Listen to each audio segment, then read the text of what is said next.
முக்கியமாக வந்து ஹிப்ஹாப் தமிழா வந்து போகிற இன்டர்வியூ எல்லாத்துலேயுமே கெளுத்தி அவன் பாட்டு தான் இப்போ நான் ரிப்பீட் மோட்டில் கேட்டுக்கிட்டு இருக்கேன், அவன் பாட்டு தான் நான் கேட்டுக்கிட்டு இருக்கேன் அப்படின்ற மாதிரி சொல்ல ஆரம்பிச்சிட்டாரு.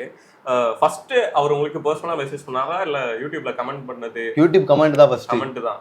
நான் என்ன பண்ணேன், யூடியூப் கமெண்ட் போய் பார்த்தேன், எல்லாம் ஆஃப்ரோக்கு என்ன வந்து சொல்லியிருந்தாரு. சரி நான் சொல்கிறாரா அப்படின்னு கடைசியாக வந்தோன்னா நான் சொல்லவே இல்லைன்னு பார்த்தா கெளுத்திஸ் நெக்ஸ்ட் ஃபியூச்சர் அப்படின்னு போட்டார். அப்போது ஒரு டோப்பமேனிய மூளையில் சுரந்துட்டு அது ஐயா ஜாலி ஐயா. யோசிச்சு பாருங்களேன், நான் சின்ன வயசுலேருந்து அவர் படத்தை பார்த்து தான் ஸ்டார்ட்டே பண்ணுற ஒரு மேட்ரு ஸ்டார்ட் பண்ணி அப்படியே பாறேன். கடைசியில் பார்த்தா அவரே எனக்கு கமெண்ட் பண்ணிக்கிறாரு, என் பேர் சொல்லிக்கிறாரு. அப்புறம் நேரில் மீட் பண்ணேன், நேரில் பயங்கரமாக பேசுகிறா போல. எனக்கு சே நம்ம ஏதோ ஒன்று பண்ணிட்டோம்ல அப்படின்னு ஏதோ ஒரு மாதிரி நல்லா இருந்துச்சு. ஒரு ஹோல்சமான ஒரு நினைவாக இருந்துச்சு ஐயா. உங்களோட ஒர்க் எல்லாமே அவர் தொடர்ந்து ஃபாலோ பண்ணிட்டே இருப்பார்ல? அவரு டைம் இருந்தால் அவர் பார்ப்பாரு, பார்த்துட்டு பண்ணுவார்னு நினைக்கிறேன். ஜீவானாக்கு அனுப்புவேன், ஜீவானாக்கெல்லாம் வாட்ஸ்அப்பில் அனுப்புவேன், பாட்டு ரிலீஸ் பண்ணிடுறேன் அப்படின்னு அனுப்புவேன்.